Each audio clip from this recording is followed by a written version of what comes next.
Over the Garden Wall. You got some history on this show, Nina? Uh, Well, for starters, this was a 10-episode miniseries that ran on Cartoon Network. As of this is coming, first week in November, right? yes. Yeah. Yeah, so I guess 2 weeks November. ago. It started November 3rd through. It was November 3rd through the 7th. Yeah, so by the time you're listening to this, 2 weeks ago. And by 10 episodes, I mean 10, 11-minute segments. Yeah. Mm-hmm. Okay. Well, the show it's pretty remarkable. Everything about it. It's a mini series, which in and of itself is fascinating. You don't really hear about that kind of thing in animation, particularly like mainstream corporate animation being broadcast in one of the big kids networks, but that's exactly what happened.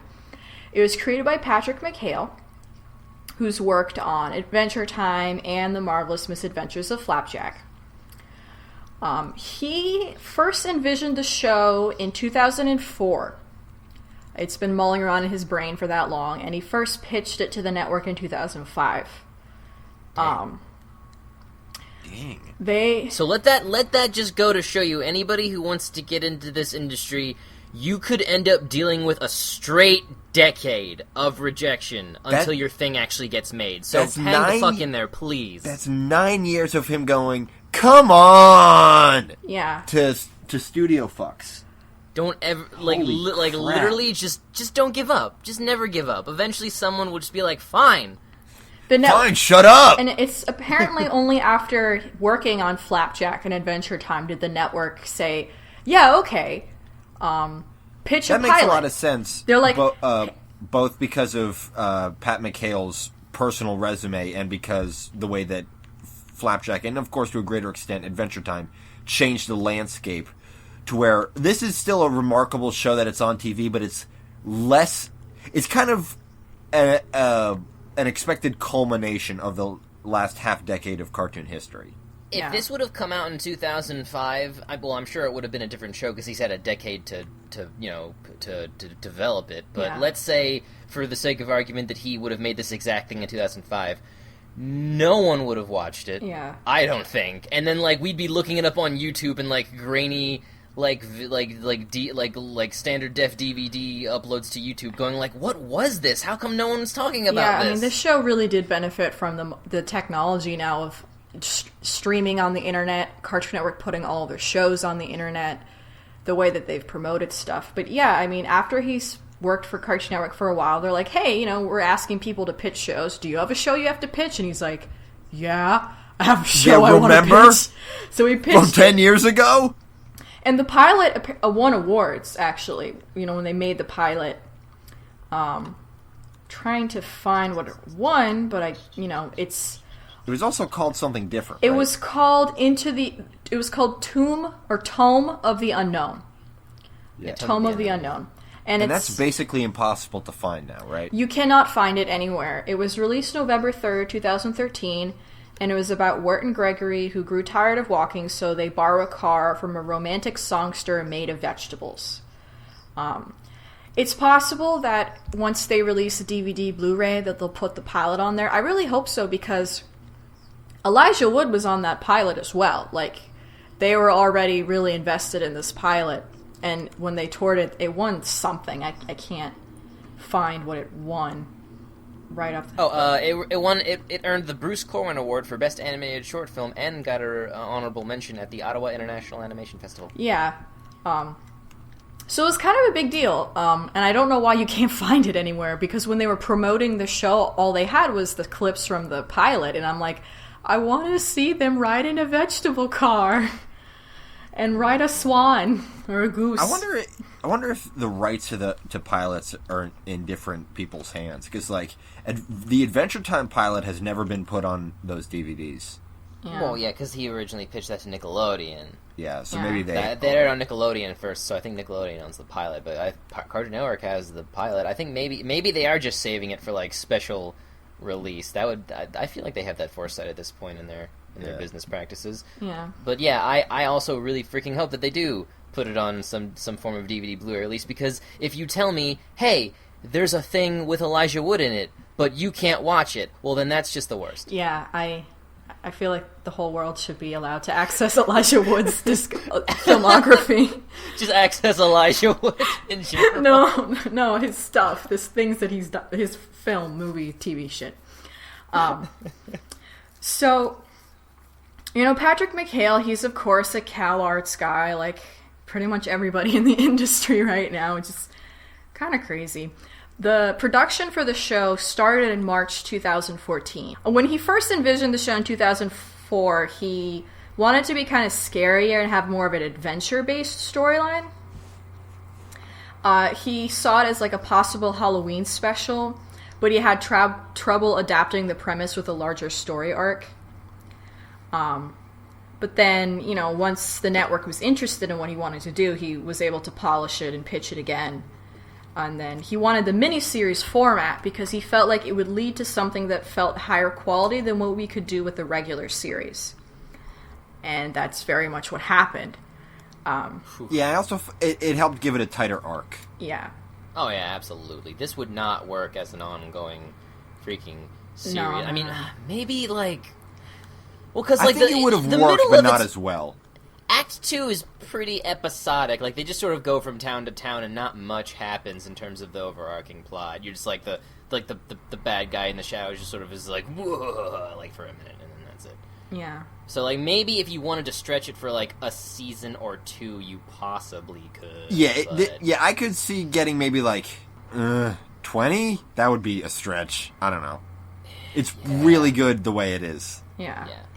No, it's perfect the way it is. I'm just saying that worst if in a world where they demanded he make it a series, it could probably still be good, but just not as good as this. Yeah. And speaking of how good it is, let's talk about what it is. Okay, yeah. So this is the story about two young boys, one like 8 or 10, one high school, like 14 to 16. Lost in the woods and trying to get their way home. Pretty basic, accessible premise.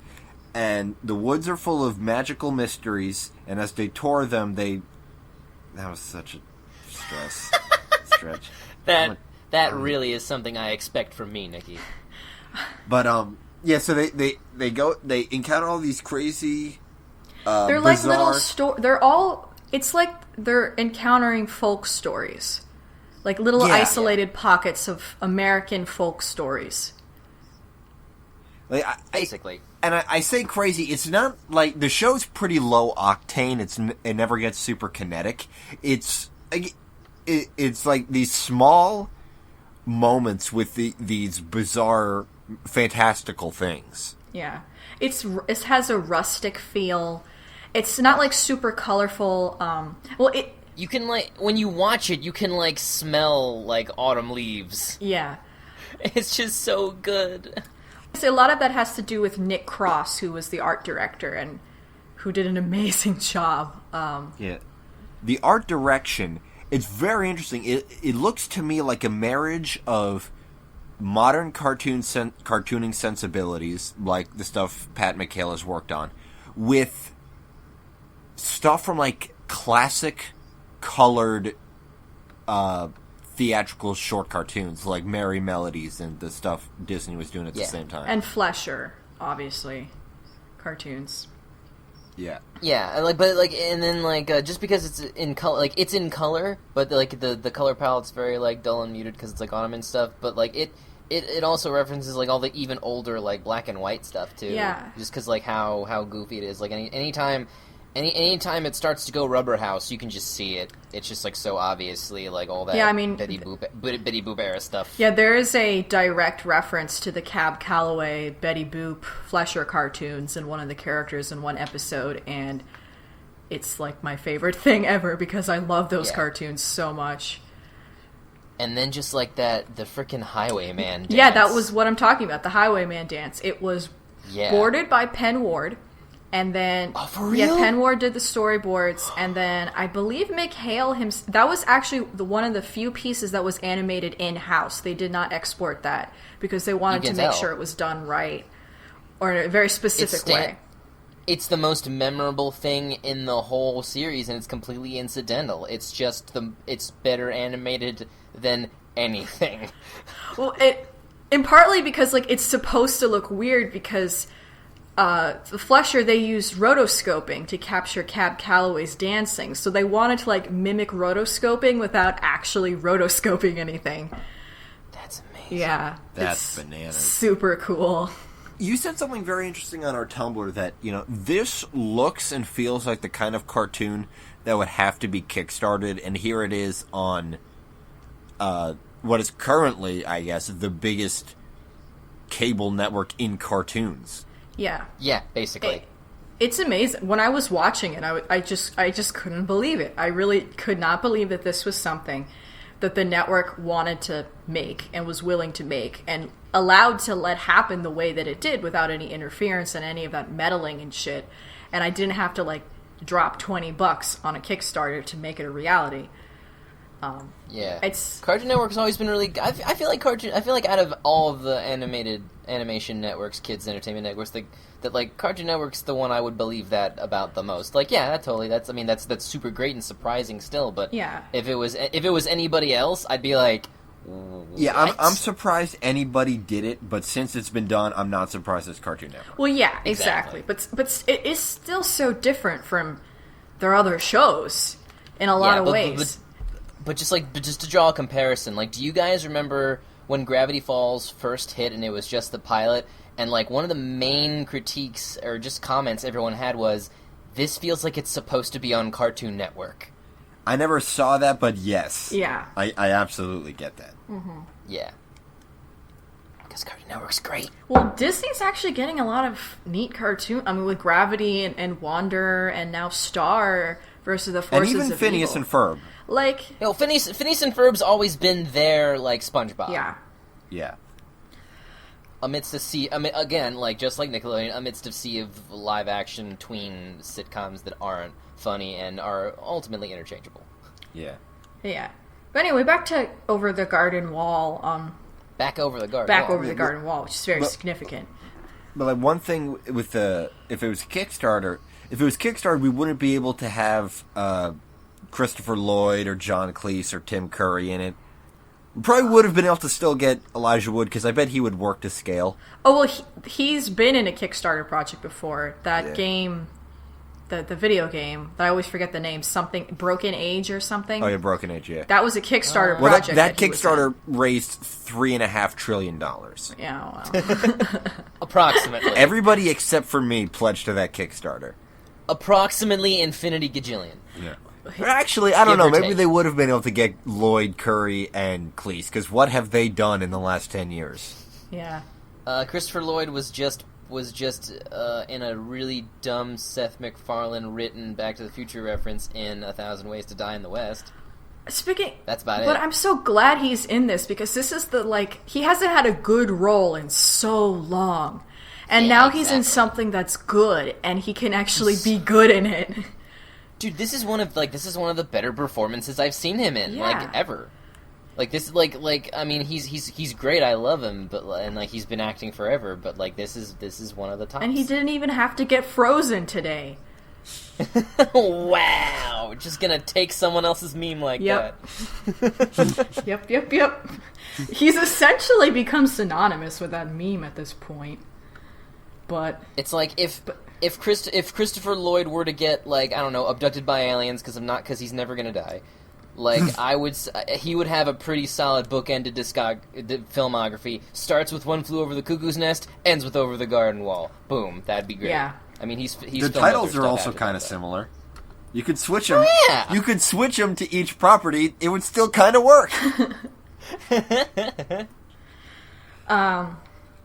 So the other actors we've got going on, we have a kid actor, Colin Dean. I don't know if he's been in anything, but I think he does a really great job. And then Beatrice, which is their bird friend, who helps guide them, is played by Melanie Linsky. Is it Melanie or Melanie? Or maybe it's Melanie. Melanie. It's spelled dumb. I'm pretty sure that's how Melanie is spelled. It? I'm sorry. Yeah. Okay. I'm not allowed to say names ever again. I'm sorry. Melanie Lynskey plays Beatrice, and I think she does a very good job at it. She's great. I love her. Yeah, everybody in the show was really good. Yeah. Love it. And there was also a lot of music people, because one of McHale's like primary inspiration was like American opera stuff. So we've got like Jack Jones and Samuel Ramey and stuff singing and just really transporting you to like a different time period where like that never existed, actually. Yeah, exactly. The past is always worse than we remember it, but this one's great. Yeah, it's all like everything's made out of wood and like it's coming out of a phonograph and like it's just this really sort of rustic. There's a bunch of anthros running around, but not in a bad DeviantArt way. It's like an American take on European mythology aesthetics. Yeah, something like all the folk tales and beast fables and all the good stuff where like a kid probably dies at the end because he didn't eat his vegetables. Because the Germans made it, so obviously a kid dies at the end. Yep. Okay, can I just go back to Melanie Lynskey for one quick second? I just glanced over her honestly vast filmography, and in 2007 she had an uncredited role as a plastic surgery lady in the film Itty Bitty Titty Committee. Catch it. Oh, it actually might be interesting. It's a feminist lesbian related comedy. Hey, So I'm on board. I like all of those things, so Yeah. I don't know. But anyway, check it out.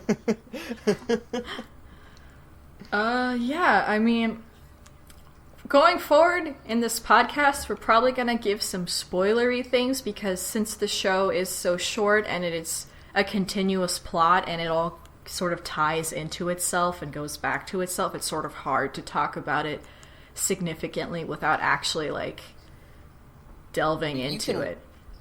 I watched it in one sitting just fine. Yeah, It's 111 minutes. It's a movie. It's really a movie. Dude, every this I want this to be like an autumnal / Halloween classic. I want to sit down every year with like a cup of cocoa or something. Oh. And just like a blanket. Totally. I mean, the second episode where we go to Pottsfield and all the pumpkin people and the turkeys and all this, Yes, the corn and stuff. Oh, if you haven't watched this yet, pause our podcast. You're in iTunes. Go to iTunes. You can purchase it for $10. It comes with 2 featurettes, which apparently are mostly identical, so just watch one of them. Yeah. But yeah, $10, you got the whole thing. And isn't it on CartoonNetwork.com or something? Yes. If you have cable, or you know someone with cable, you can use their login and watch the whole thing on CartoonNetwork.com. It might have been unlocked at this point. I'm not sure. I know, like, at least the first 2 episodes you can watch without having cable on CartoonNetwork.com. So watch it and then come back. Something like that. Yes. Hey, you're back. It's good, wasn't it? Hey. Wasn't it like the best? Aren't you crying? You're probably crying. You're probably crying, but not in the way you expected to cry. Like you're crying. You're crying because of the mind-breaking realization that Greg's costume was an elephant all along. So fucking cute. Yeah. Because like you don't even think because you're like the by the time the story opens and the old man's narration is finished and you just see them walking by, you're like, okay, whatever. I can buy these 2 kids just dressed like this all the time. Whatever. It's called The Unknown. Yeah. Where it looks like a mage's apprentice. Yeah. Yeah. And he looks like a gnome's apprentice. Yeah, he looks like he's interning he's interning for a gnome for credit. Yeah, and then Greg looks like someone who would hang out with the mage's apprentice. He's so cute. Yeah, he's just a silly little kid. Of course he wears a teapot on his head. And has a frog and a rock fax. His rock fax. Rock fax. But yeah, when I mentioned Pottsfield before, I learned this really fascinating little bit of history. Pottsfield is sort of a play on the word Potter's Fields, which was a way to bury people who, like, unmarked graves. It was essentially like these unmarked graveyards, which sort of makes sense for that little town, because there were all these dead people buried there unmarked, and they wanted to get their identities back, so they asked for Ward and Greg's help. And it's just really neat. Yeah, they're all skeletons. Mm-hmm. Singing, dancing, spoopy skeletons, and they just want to have a... What's their... Like, is their god a giant skeleton? What was he? I don't know. We will never know. Maybe some kind of amalgam of skeletons? Some kind of skeleton king? Well, maybe he is God, because the expression derives from the Bible, referring to a field used for the extraction of potter's clay. Such land, useless for agriculture, could be used as a burial site.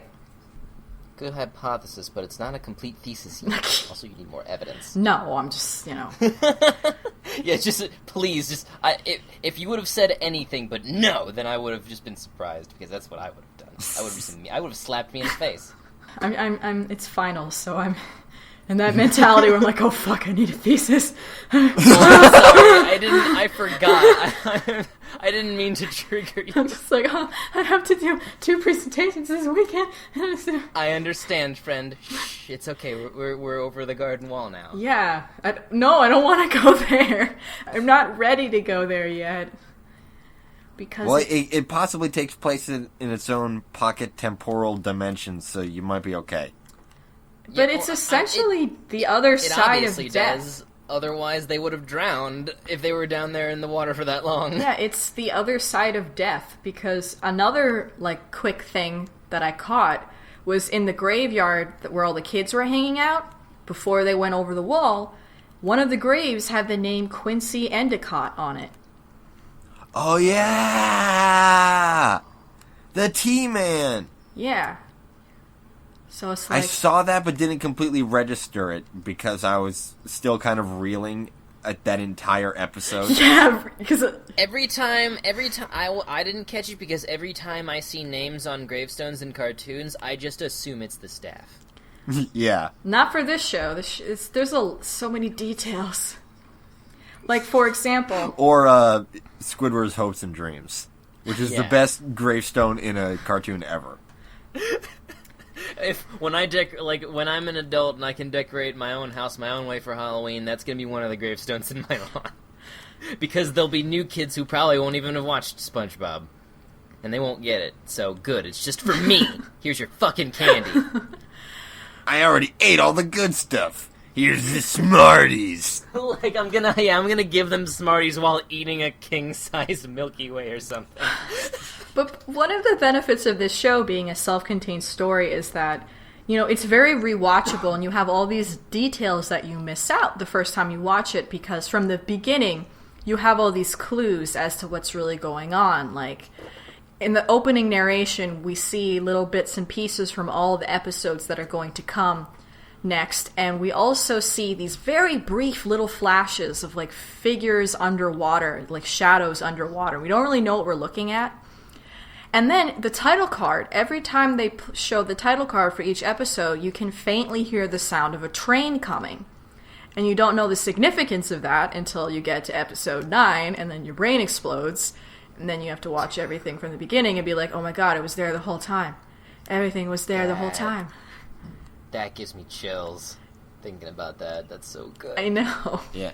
And that's another thing that would have been much harder to do in a longer form series. Yeah.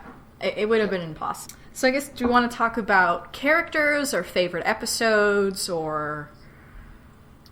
I mean, I feel like we should talk about characters, since we can basically cover everybody, because it's such a short show. Who wants to start with the best character? The horse. Frank. It was Fred.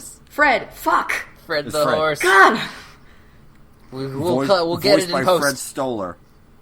I'm so bad Voiced at by names. Fred Stoller, and I heard him in that episode, and I'm straining my brain to remember where I recognize his voice.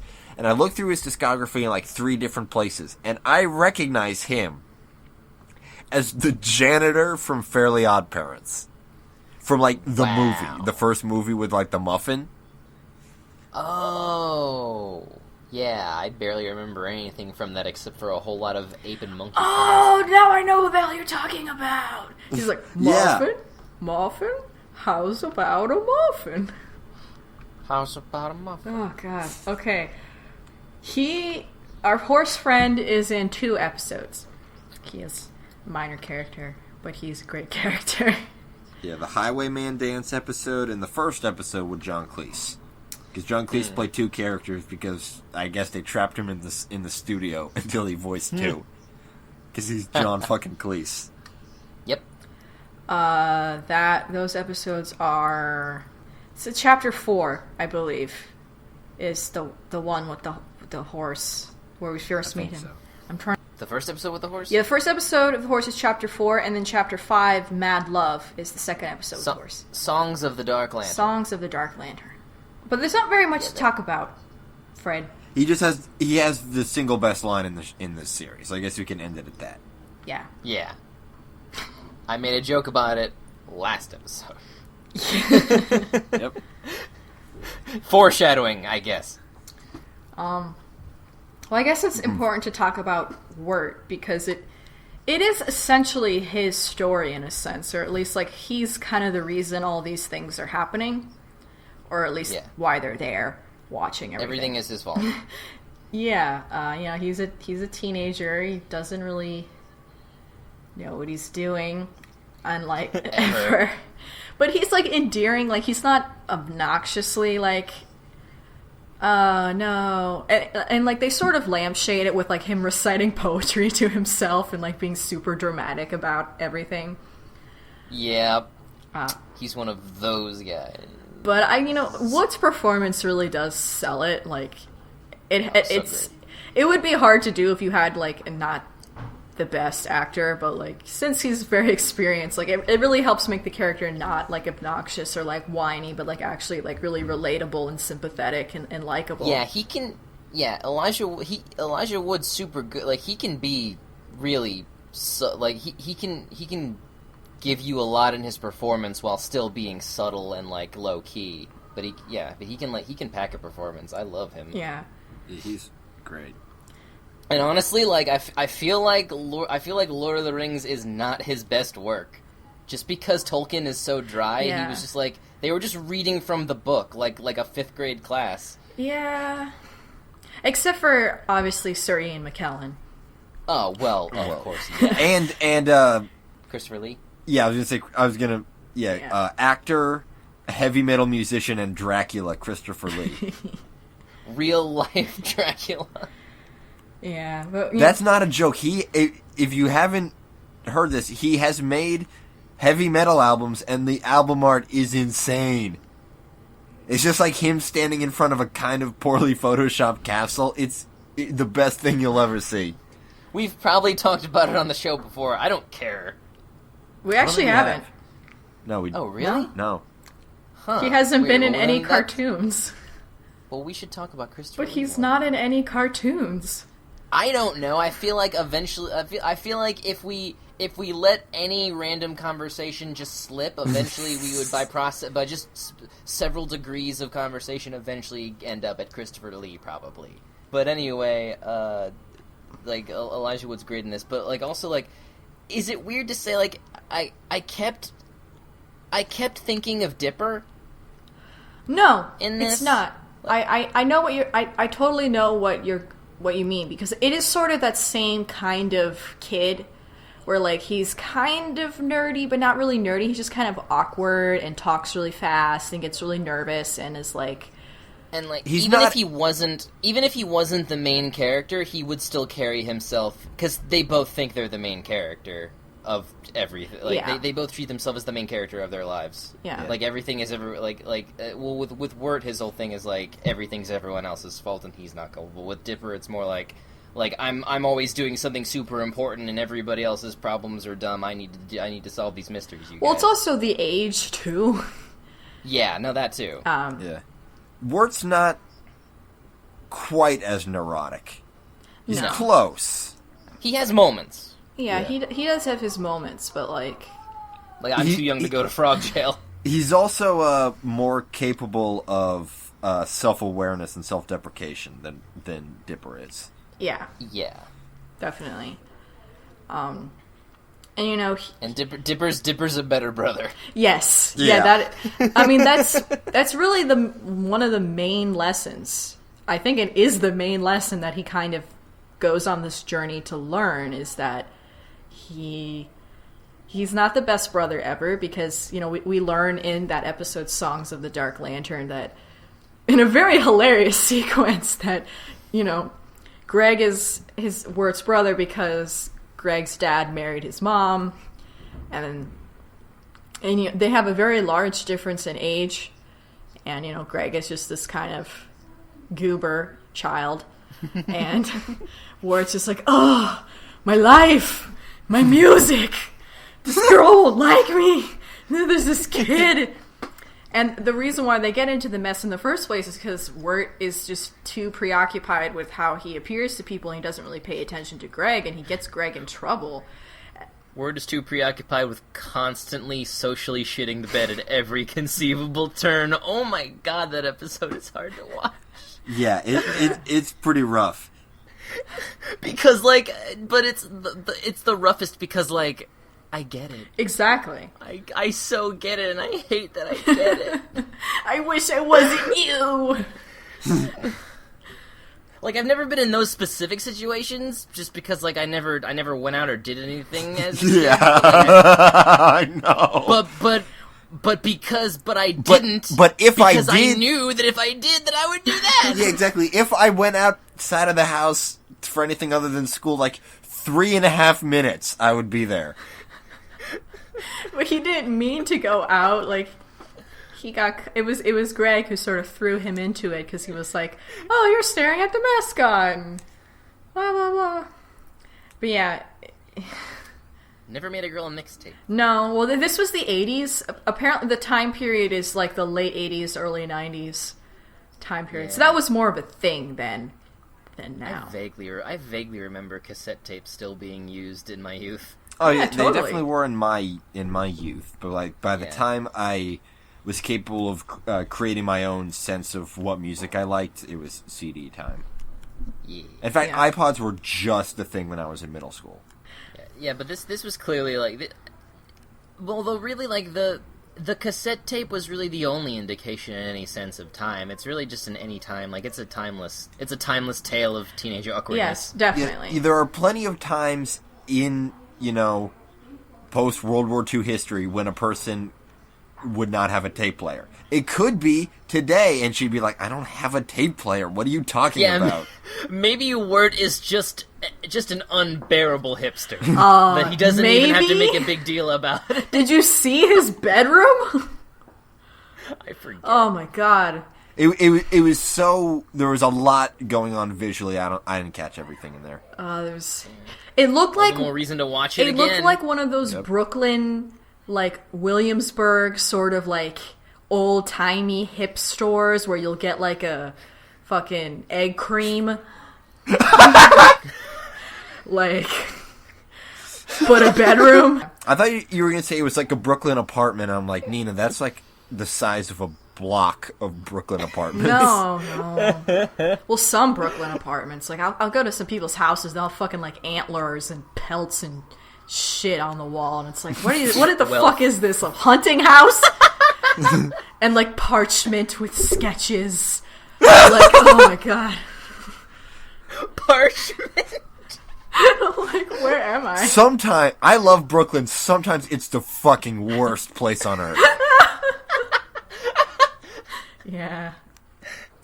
But yeah, this show definitely does sort of channel that kind of hipsterdom, that sort of romanticizing of ye olden whatever the hell this is supposed to be that never actually existed. Yeah. But it's okay but because it it's genuine and really well done. It also works because it's not just nostalgia, it's literal fantasy. So nobody's claiming that this was in any actual time period that was real, because it's all made up make believe fairy tale horseshit anyway. Yeah. And like, I've heard a lot of people say of Adventure Time and of shows of its ilk that they've got a hipster mentality behind them, and I've never felt that. And part of the problem is that I feel like people started using the word hipster a lot before everybody kind of agreed on what it meant. So it's, as it stands now, in common parlance, a meaningless word, or a word with too many meanings to really have solidified. To me, at least personally, hipster culture is about irony and insincerity. And I've never gotten any of that from Adventure Time or other similar contemporary cartoons. In fact, I've gotten the opposite. Except maybe regular show. There's some irony to that. Well, I mean, it depends on where the ironie's coming from.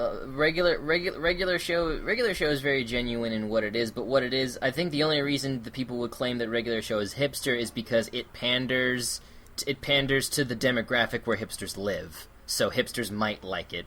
Yeah. But it's honestly very college. It's very, because it's about two 20-somethings with a deadbeat blue collar job who just fuck around all day and try not to get fired, and then in the third act they fight a horrible hellbeast from another dimension or something. Yeah. So yeah, maybe actually, now that I think about it, the third act is probably where it gets ironic and hipstery, because it just completely goes balls to the wall. But anyway, yeah, I mean, like, there was that one episode where, like, the guy nearly died trying to get a stupid trucker cap. Yeah, that was funny, though. Yeah. But, Adventure Time or Steven Universe or Gravity Falls, they're extremely sincere shows. And maybe there's an element of its visual aesthetic that has a sort of hip edge to it. The only reason why I brought it up is because it has that vintage feel to it, which... But it's literally exactly. Yeah, it looks like a Merry Melodies. But yeah, like that. Like, there was that episode 9. Was it 9 or 8? The dream one. 8. 8 is Babes in the Woods. 8 is Babes in the Woods. The dream one. Yeah. Like that one really looked like an old ass cartoon. Well, it was supposed to be. And apparently took visual cues from some Alice in Wonderland thing. Like, not only cues, but like repeated scenes. That had that sort of like everybody's bouncing in every frame, like that Futurama episode. That was like golden age black and white cartoons. Yeah, I mean, and like the title "Babes in the Woods," it's referring to I think it's directly a Hansel and Gretel opera, I believe, is what that title's from, and like one of the main inspirations for that episode. Maybe. And I think that's where that song is from, the heavenly one that's sung when Greg sort of ascends into his dream. But yeah, that whole thing was super cool. Because like at first when all their dumb faces show, like you had the heavenly light, and I was like, oh my gosh, it's so beautiful. And then all these dumb cartoon faces showed up, and I was like, oh, that kind of killed the mood. But in the best way. Yeah. Okay, but I feel like we got sidetracked talking about episodes while we were talking about characters. We haven't talked about one of my fucking favorite characters, Beatrice. Yeah, Beatrice is great. Beatrice the Bluebird. Mm-hmm. So great from the second she shows up. And she's another character that benefits from rewatching, because like once you know what her motivation is and you go back and watch it from the beginning, you're like, oh wow, that's why she's acting like that. It's not because she's a bitch. She's just like trying to get this job done and not get. She's trying to lure these children into a German fairy tale. Yeah, exactly. But she's hilarious, and like, her and Wart were so funny. Like the episode with the schoolhouse where they're just antagonizing each other. It's so good, but also I want to point out that it took them a couple episodes for the reveal that Beatrice used to be human.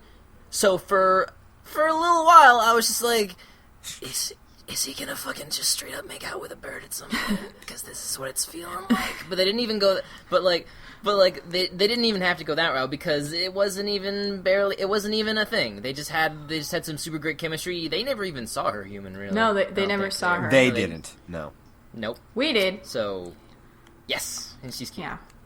Yeah. And also with that Schoolhouse episode, more than anything, my favorite part was the school teacher's delightfully annoying voice. Oh, yeah. As for the apple that he gave to me. But it had a worm inside. Yeah, she's not a very good teacher because her class just devolves into her troubled love life. And then Greg tries, and Greg plays with those other non-talking animals that don't go to school, and it's super weird how he can communicate with them and teaches them some dumb game. And Two old cats. Yeah, I love. yeah, two old cats. That cat is too old. They just feed him some milk, and it's sorry, buddy. What is it? Those cats were so old. Yeah, but the idea is, we've got this school for literal, not even anthropomorphized animals, just animals that some jackass put in clothes. Like Little Bear. It's like Little Bear-esque, just straight up animals. Yeah, so they don't even know what they're doing in there, but they've got just enough self-awareness to create truant hooligans. And I just love how they were just man, between him who left me and the school running out of money and these animals aren't paying attention and that wild gorilla on the loose. I was just what? That one was great. And I really liked the ending. It was so cute and sweet. It was a really nice Greg-based episode. Yeah. And had this song that I personally remembered the most. Yeah. Out of the whole. The song that everyone remembers the most. Yeah. Although I only remember really the first two lines. Well, because he's very hard to understand. Because he's a slurry little kid. Out of tune kid. Yeah. But, doing his best. Yeah. But yeah. Doing his best with them potatoes and molasses. And then I guess the other character we haven't really talked about is the woodsman. Yeah. That's Christopher Lloyd. Mm-hmm. His character has the most actual concrete story that's set out for you. This is his deal. Yeah, he's an arc, definitely. That sort of parallels Wirtz in a lot of ways. When we see in the first episode, and we keep seeing him, and we're like, what's that dude's deal? And then, of course, the Beast is our main antagonist. But he's not very straightforward antagonist. We're kind of not totally sure what his deal is, other than the fact that he is sort of the representation of despair and losing all hope. And he sort of feeds off of, which, I mean, is fitting given that where they are, over the garden wall, the other side of death kind of thing, where it's he claims you by claiming your hope, and then turns you into a tree, and then turns the tree into oil to burn a flame that is his soul. Yeah. The Beast was voiced by Samuel Ramey, an American operatic bass. And not the guy who made Evil Dead. No, that would be Sam Raimi. And this is Samuel Ramey, who has. Yeah. And also the Raimi is spelled different. There's an E-Y instead of an Oh, A-I. okay. His song is really good. He has those two songs. Oh yeah. But it's only one verse, but it's so haunting. So good. Yeah, and did you guys see those two frames where he's illuminated? Yes. Yeah. Yeah. Good stuff. Holy crap. I think Nick Cross, because he was the art director, he was trying to figure out what he wanted to do with it, and he learned about that fear of little holes. I don't know what that name is, but that really fascinated him. I'm looking up the word. Yeah, that thing. Fear of little holes. What is that? It's trypophobia. Yeah, what does that fear manifest or originate from? Is it the idea that something could come out of it? I think it just looks super freaking creepy. It's disturbing seeing a bunch of tiny little it just I don't know. I mean, honestly, I didn't think I had it, but then I saw these photos of super close-up images of the human eye, and I wanted to throw up. Because there's all these little holes, and I was like, oh my god. I've seen close-up images where it looks like a crazy sandscape. Mm-hmm. Like a cool desert. Is this even closer? But the types of shapes that elicit that are like clustered holes in skin or meat or wood or sponges or honeycombs, or like any kind of like insect based thing where they have a bunch of tiny little holes all over their hive, or Yeah, whatever. like seed pods and stuff. Yeah, because it's There's something about it, like it's something really subconscious. It's like it just feels weird because like especially with like anything that looks like skin. Just imagine like tiny little holes just appearing on your flesh. Like, why are they there? Is something going to come out of them? Is something in them? Yeah, like, and there's something about them where you feel like something's going to come out of like all of them, like that nightmare that the father had. Yeah, exactly. That's what it was. Nikki, that's what it The nightmare that the father had in Lucy, Daughter of the Devil, where like you just he's just pulling these holes and like these things are just coming and like I don't know. It's a fascinating thing, and I totally get it. Hey, don't Google image search trypophobia, because, oh my god. Yeah, it's terrifying, isn't it? Yeah. You're like, I didn't expect this to be so scary. Well, it's not really the idea of the holes, it's just you're looking at a bunch of grody-ass skin conditions. More than anything else. Yeah. Because that's really the core of it. Yeah. Yeah. But, but dude, speaking of super disturbing shit, frickin', Idlewood trees. Mm-hmm. That whole thing with that in the story, that was super dark. Yeah. I liked that a lot. So the idea that you turn into a tree? Just the kids, like, because at one point they were both just like slowly just becoming trees, and it was super weird. So speaking of Evil Dead and trees, that's Sam Raimi. But anyway, Yeah, like Not that bad. Not that bad. not that bad, but yeah, totally. I mean, this show, I'm surprised it got away with a lot of the things that got away. It really toted this line where I was like, I don't know. It's creepy in the best kind of way. Like, the dog in the first episode was terrifying. yeah. But it's like, I wonder, like, for a kid... Yeah, at no point is it scary in like a ooga booga way. No. It's just... It's scary in the same way, like, I don't know, because there was a couple also creepy things in, like, Spirited Away. Yeah. Like, it kind of feels like a Western Spirited Away almost. That kind of creepy. Because some of the monsters or animal moments are creepy, and then like you've got some creepy, like all the old people are super weird and creepy looking, especially like what was it, Auntie Whispers? Yeah, she was straight. Auntie Whispers and Adelaide of the Forest were straight pulled from Spirited Away with the two witch sisters. Auntie Whispers voiced by the great Tim Curry. Yeah. I did not know it was him. Yeah, it didn't sound like his normal gargly voice that he does. Yeah. Yeah, no, I only knew it because I read it right now. Yeah, like G. Gordon Godfrey, I could tell immediately. Like, you could hear that gargle, that Nigel Thornberry gargle, and it's like, okay, that's Tim Curry. Yeah. Yeah. Yeah, I didn't recognize... Supposed to believe. Yeah, but like the Beast's song, come wayward souls who wander through the darkness. There is a light for the lost and the meek. Sorrow and fear are easily forgotten when you submit to the soil of the earth. Like basically, it's like, what so, that says is like the it's solution to your problems is to lay down and die. Yeah, exactly. Like to give up, to suicide, like, or just like because Wirt and Greg are essentially wayward souls. Yeah, and so like that's why he's after them, and he wants and the only way them to die. Wirt was easy to claim. The only way he was able to claim Greg wasn't by making him lose hope, because Greg never lost hope. He just made him exhausted, like physically exhausted. Like that's how he was able to get him, because like he was solving all the riddles. Like he wasn't having trouble. It's just his body gave out. Like he couldn't keep going. So it's really nasty. And of course the Beast himself, not only does he have all these holes in him, but he has like these stitched together faces. Yeah, it's like faces made out of petrified wood.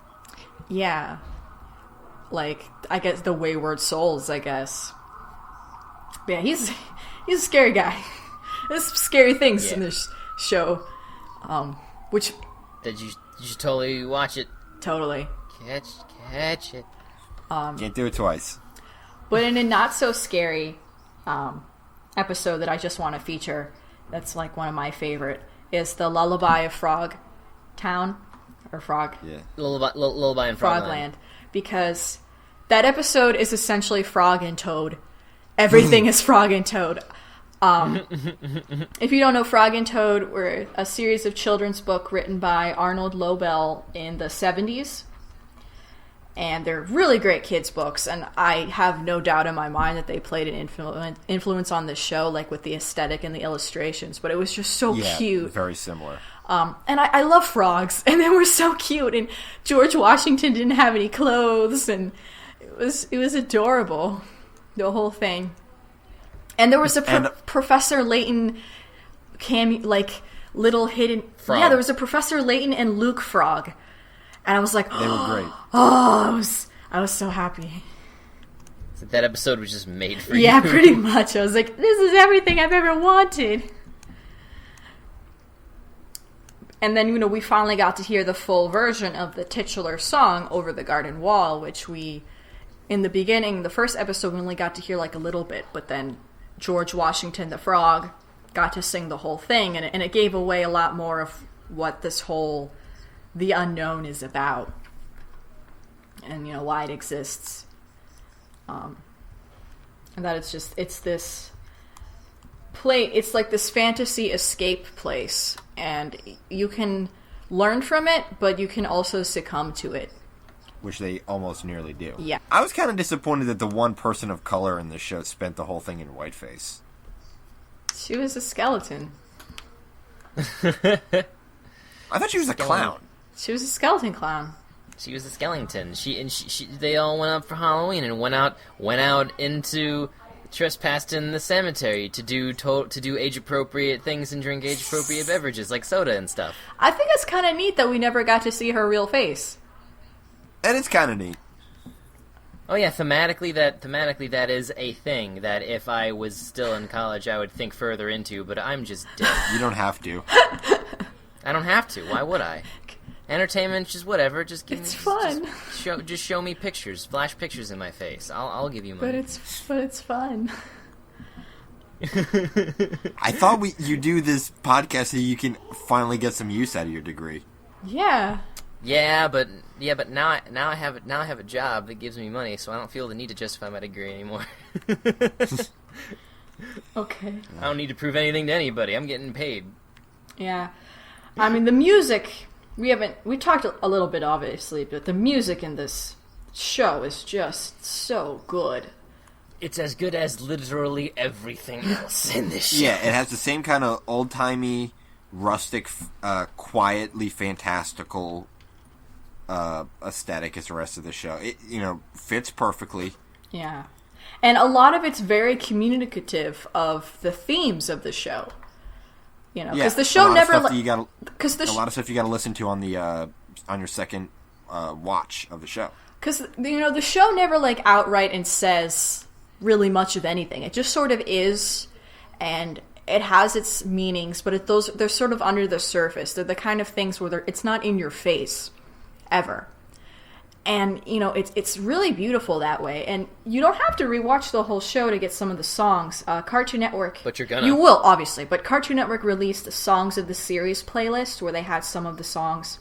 Including, songs like the teacher song, which we didn't get to hear the whole version of. In the full version. For real? Yeah. Great. Now, where did I didn't think they would this? go through the effort of coming up with every damn letter. No, it's just... It spells out the unknown. It's just 10 tracks. Oh. It's not the entire soundtrack. People have been really jonesing for one, and they should be. But for now, it's nice. Where can you find it? YouTube. Cartoon Network's YouTube channel. Cool. Rad. Tube. Is there anything else you want to say about this show? Because I know Tooch has to bounce pretty soon. Yeah. Just... I mean, I think we've I mean, obviously, again, with basically every show that we like on this podcast, we can talk about it indefinitely. Yeah. So just watch it, man. It's so great. It's really, it's really, even though it's derived from a lot of things that have been happening in the industry, it's really unlike anything that I've seen on TV.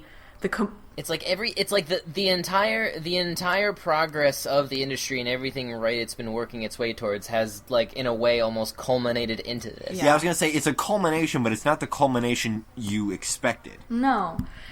It's not somebody trying to make up, like, making a tick box of, like, okay, what's gonna make us money, what's gonna be successful, what do these hip kids think is hip. No, it's just taking all the good things that we've been doing with animation and making, like, the ultimate good thing. I mean, it's got this quiet beauty to it, and I think that's why a lot of people got emotional with it, because there's nothing about it that's like. I mean, I guess there are some parts that are sort of tear-jerking, but the whole story itself is just so beautiful that it moves you to tears. It's like looking at something that's. Like, I can totally, because, like, I mean, since I bought it on iTunes, I now have it now just to have, like, it's on my computer, so I feel like just anytime, if you're having a super shitty day, you can probably watch this and feel a lot more relaxed. Yeah, and you'll feel like the world, like, is producing these amazing things, and, like, you're a part of this, like, amazing time for the industry and, like, storytelling and development. Like, when I watched it, I was like, I am so lucky to be around and cognizant of the things that are going on, because there's so many amazing shows and amazing projects that are happening, and I just feel so fortunate to be able to watch them and talk about them, because it's amazing. It's so wonderful what's going on. I was randomly tweeting a couple days ago, and one of the random series of tweets I did, it was like, I was just musing about Over the Garden Wall, because I was thinking about this episode, recording it, and I just said, Over the Garden Wall should really be the final nail in the coffin for anyone who thinks kids' entertainment or animation in general can't be legitimate art. Like, I know it's not, people are still gonna fucking say that, but they're fucking snobs, but this should really be like, just watch this, just look at this. We made this because of everything we've been doing. Like, made this! I made this!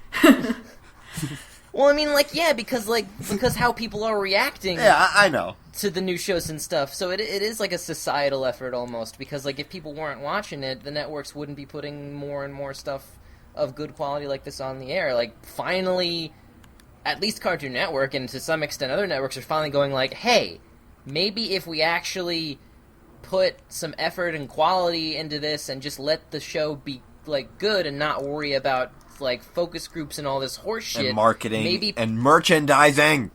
Maybe people will actually just respond well to the fact that we made a super good thing. Yeah. And there is merchandise, actually. There are t-shirts and stuff, and they're really cool, and I want one. And Boom's going to do or probably has already started a adaptation. I believe they already did. It was released November 5th. It was a one-shot comic book adaptation of the show. Okay. But yeah, but just like the past few years have just been amazing, and they keep getting amazinger.